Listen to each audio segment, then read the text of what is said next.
Shalom saudaraku yang dikasihi oleh Tuhan Yesus Kristus. Mari kita sungguh-sungguh siapkan hati untuk masuk dalam doa syukur hari ini. Seperti firman Tuhan katakan, jika engkau makan atau jika engkau minum atau jika engkau melakukan sesuatu yang lain, lakukanlah semuanya itu untuk kemuliaan Allah. Kesempatan hidup yang Tuhan berikan, ku mau pakai memuliakan Tuhan, melayani, mengasihi sesama seperti Bapa mengasihiku. Kesempatan hidup yang Tuhan berikan, Katakan, ku mau pakai, ku mau pakai memuliakan Tuhan, melayani, mengasihi sesama seperti Bapa mengasihiku. Di sisa umur hidupku, selama ku masih kuat, apapun yang ku perbuat, apapun yang ku mau menyenangkanmu, ku mau katakan, menjadi roti terpecah, menjadi anggur tercurah, menjadi berkat bagi sesama. Ketika kita percaya bahwa hidup kita telah dibeli dengan harga yang lunas dibayar, maka kita mau serahkan seluruh hidup kita dan mempergunakan tubuh kita untuk kemuliaan Allah. Katakan, kesempatan hidup. Kesempatan hidup yang Tuhan berikan, ku mau pakai memuliakan Tuhan. Katakan, melayani, mengasihi, haleluya, seperti Bapa mengasihiku. Di sisa umur hidupku, selama ku masih kuat, apapun yang ku perbuat, ku mau menyenangkanmu, menjadi roti terpecah, menjadi anggur tercurah, menjadi berkat bagi sesama. Kita mau katakan sekali lagi, di sisa umur hidupku, selama ku masih kuat, apapun yang ku perbuat, katakan, ku mau menyenangkanmu, menjadi roti terpecah, menjadi anggur tercurah, menjadi berkat bagi sesama, menjadi berkat bagi sesama, menjadi berkat bagi sesama. Biarlah segala hormat dan kemuliaan hanya bagi Tuhan saja. Haleluya.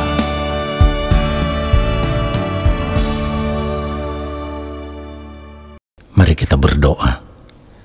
Allah Bapa yang Maha Kudus, kembali kami ada di hadapan Bapa, di dalam hadirat-Mu ya Tuhan.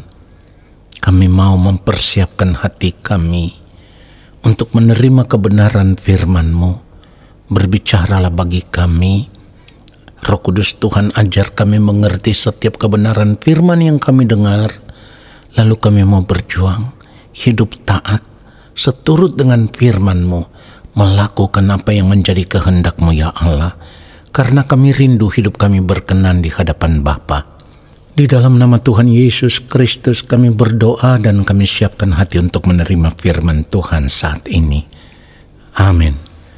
Saudara yang dikasihi oleh Tuhan Yesus Kristus, kalau kita tahu bahwa kewargaan kita yang sesungguhnya itu adalah di dalam kerajaan sorga, seharusnya sebagai orang percaya, saat ini kita sudah tidak boleh lagi mengarahkan pandangan kita, mengarahkan hati kita, mengarahkan fokus hidup kita tertuju kepada dunia ini dengan segala kesenangannya.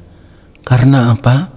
Karena iblis dengan segala kelicikannya akan selalu berusaha untuk mengarahkan fokus hidup kita hanya tertuju kepada kesenangan-kesenangan dunia yang ditawarkan kepada kita saat ini. Kalau kita pada akhirnya memilih untuk menikmati apa yang ditawarkan dunia saat ini, itu artinya tanpa kita sadari kita mengikatkan hati kita dengan dunia ini. Kalau hati kita sudah terikat dengan dunia ini, saya harus katakan itu tidak gampang untuk dilepaskan, saudaraku. Saudaraku, saya harus ulang sekali lagi. Ingat, iblis dengan segala kelicikannya akan berusaha untuk mengalihkan fokus hidup kita hanya tertuju kepada dunia ini. Padahal kalau kita mengerti, kita bukan berasal dari dunia ini, berarti kita tidak boleh mengerahkan fokus hidup kita tertuju kepada dunia ini. Sebab kewargaan kita yang sesungguhnya itu ada di dalam sorga. Itu yang firman Tuhan katakan. Filipi pasal 3 ayat 20, firman Tuhan katakan, karena kewargaan kita adalah di dalam sorga.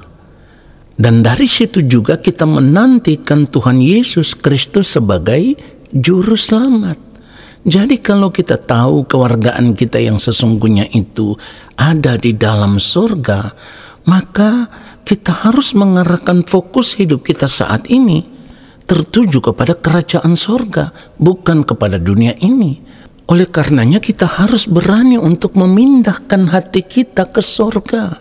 Ya saudaraku, jangan ikatkan hati kita dengan dunia ini, tetapi pindahkan hati kita itu ke sorga. Saudaraku, kalau saat ini kita tidak belajar untuk memindahkan hati kita ke sorga, maka selamanya kita tidak akan pernah merindukan kerajaan sorga. Dan kita harus sadar, orang percaya yang tidak pernah merindukan kerajaan sorga saat ini, ia tidak akan pernah berjuang untuk hidup benar. Ia tidak akan pernah berjuang untuk hidup suci. Ia tidak akan pernah berjuang untuk hidup kudus. Ia tidak akan pernah berjuang untuk hidup melakukan kehendak Allah Bapa di sorga. Dan ingat baik, orang-orang yang akan tinggal selama-lamanya di dalam kerajaan sorga adalah orang-orang yang sejak di dunia ini hidup hanya melakukan kehendak Allah Bapa di sorga. Saudaraku, cara hidup seperti ini yang dimaksudkan oleh Tuhan Yesus Kristus, di mana Tuhan Yesus berkata, seperti yang ditulis di dalam Yohanes 4 ayat 34, makananku ialah melakukan kehendak Dia yang mengutus aku dan menyelesaikan pekerjaannya. Jadi kalau kita mau mengikuti cara hidup Tuhan Yesus Kristus, kalau kita mau mengikuti gaya hidup Tuhan Yesus Kristus atau model hidup Tuhan Yesus Kristus, yaitu hidup hanya untuk melakukan kehendak Allah Bapa di sorga, itu artinya kita sedang mempersiapkan masa depan kita di kekekalan. Kita sedang mempersiapkan diri kita untuk menjadi warga kerajaan sorga. Kita sedang mempersiapkan hidup kita supaya pada akhirnya kita bisa diakui sebagai anak-anak Allah Bapa di sorga. Oleh karenanya saat ini kita harus benar-benar menyadari kalau kita tidak pernah hidup melakukan kehendak Allah Bapa di sorga selama kita masih hidup di dunia ini, kehidupan kita tidak akan pernah ditemukan serupa dengan Tuhan Yesus.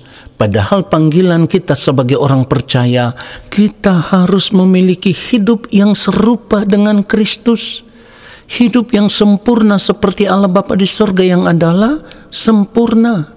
Oleh karenanya saat ini kita harus belajar mengalihkan fokus hidup kita. Jangan ditujukan lagi kepada dunia ini, tetapi alihkanlah fokus hidup kita tertuju kepada langit baru dan bumi yang baru. Perhatikan itu saudaraku. Oleh karenanya kita harus mengambil keputusan, tinggalkan dunia ini. Saya ulang sekali lagi, tinggalkan dunia ini. Kita sudah tidak boleh lagi mencemari kehidupan kita dengan cara hidup dunia. Kita sudah tidak boleh lagi mengotori kehidupan kita dengan kehidupan dunia ini.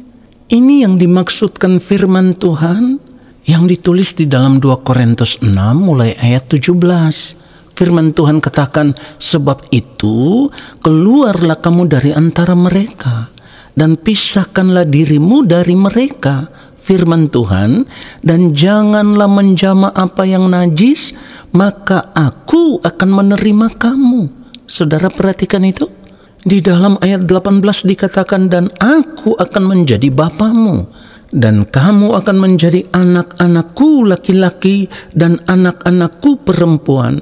Demikianlah firman Tuhan yang maha kuasa. Saudara, kalau firman Tuhan sudah berkata, keluarlah kamu dari antara mereka, pisahkanlah dirimu dari mereka. Artinya, kalau kita tidak mau memisahkan diri kita dari kehidupan dunia ini, kita terus mencemari kehidupan kita, menajiskan kehidupan kita dengan cara-cara hidup dunia ini, pada akhirnya kita tidak bisa diakui sebagai anak-anak Allah Bapa di dalam kerajaan sorga. Saat ini memang sebagai orang percaya, karena berada di dalam Yesus, kita mengaku diri sebagai anak-anak Allah. Memang benar, orang percaya yang berada di dalam Yesus itu adalah anak-anak Allah. Tetapi ingat, belum nyata apa keadaan kita kelak. Karena keadaan kita sebagai anak-anak Allah itu baru akan nyata ketika nanti kita menutup mata. Kita akan mendengarkan pengakuan dari Allah Bapa di sorga. Apakah Allah Bapa mengakui kita sebagai anak-anaknya atau menolak kita dan menganggap kita sebagai pembuat kejahatan? Saudaraku, ini persoalan hidup yang sangat serius yang harus kita perkarakan. Ingat saya katakan tadi, semua orang yang berada di dalam Yesus, mereka adalah anak-anak Allah. Tetapi selama masih hidup di dunia ini, kita belum tahu apa keadaan kita kelak, saudaraku. Ini yang firman Tuhan katakan. Kalau kita membaca 1 Yohanes 3 ayat 2, dikatakan begini, saudara-saudaraku yang kekasih, sekarang kita adalah anak-anak Allah. Tetapi belum nyata apa keadaan kita kelak. Akan tetapi kita tahu bahwa apabila Kristus menyatakan dirinya, kita akan menjadi sama seperti Dia, sebab kita akan melihat Dia dalam keadaannya yang sebenarnya. Saudara perhatikan itu apa yang firman Tuhan katakan? Saat ini kita harus benar-benar sadar, belum nyata apa keadaan kita kelak.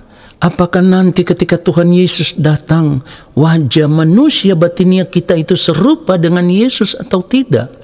Ini yang harus kita persoalkan. Ini yang harus kita perkarakan. Karena pada akhirnya semua orang yang akan menjadi anak-anak Allah Bapa di sorga harus ditemukan serupa dengan Tuhan Yesus Kristus. Dan sudah seringkali saya katakan, serupa dengan Yesus itu adalah standar hidup anak-anak kerajaan Allah Bapa di sorga. Kalau hidup kita tidak ditemukan serupa dengan Yesus, maka dapat dipastikan kita tidak akan bisa diakui sebagai anak-anak Allah Bapa di sorga. Oleh sebab itu saat ini yang harus kita lakukan adalah bekerja untuk mengumpulkan harta di sorga. Bukan bekerja untuk mengumpulkan harta di bumi ini. Kita harus tetap sadar segala sesuatu yang ada di dunia ini semuanya sementara, fana, tidak bernilai kekal. Jadi kita harus belajar untuk mengumpulkan harta kita di sorga. Sebab firman Tuhan katakan seperti ini. Matius 6 ayat 21 dikatakan, karena di mana hartamu berada, di situ juga hatimu berada. Jadi kalau kita terus bekerja di dalam sepanjang hari-hari hidup kita hanya untuk menyukakan, menyenangkan hati Allah Bapa di sorga, hidup melakukan apa yang menjadi kehendak Allah Bapa di sorga, hal itu sama dengan kita sedang bekerja untuk mengumpulkan harta di sorga. Dan ingat, kalau kita tahu harta kita itu ada di sorga, maka hati kita juga akan terus diarahkan tertuju kepada kerajaan Allah Bapa di sorga. Itu menjadi pengharapan kita satu-satunya. Itu menjadi kerinduan hati kita satu-satunya, saudaraku. Sehingga kita bisa berkata, bagiku hidup adalah Kristus dan mati adalah keuntungan. Sesulit apapun kita hidup di dunia ini, kita juga berani berkata, sekalipun dagingku dan hatiku habis lenyap, gunung batuku dan bagianku, tetaplah Allah selama-lamanya.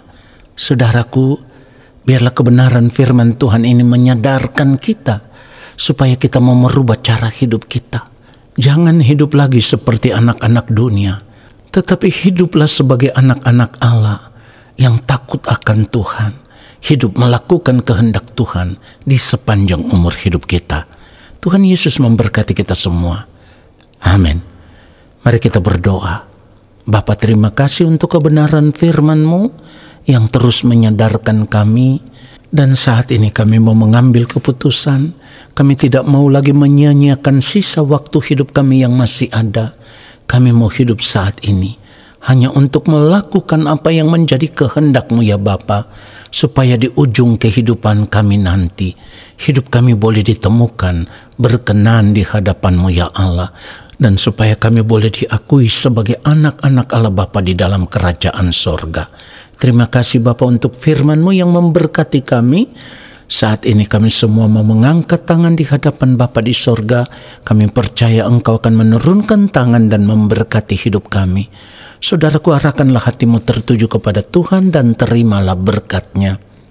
Segala berkat kasih karunia daripada Allah Bapa di sorga, rahmat cinta kasih yang berlimpah-limpah dari Tuhan Yesus Kristus, di dalam persekutuan yang manis dengan Roh Allah yang kudus, turun atas kehidupanmu, menyertai langkah hidupmu, dan memberkati seluruh kehidupanmu, sekarang dan sampai selama-lamanya. Amin. Saudaraku, terima kasih sudah mengikuti doa syukur hari ini. Sampai jumpa dalam doa syukur besok hari. Tuhan Yesus memberkati kita semua. Shalom.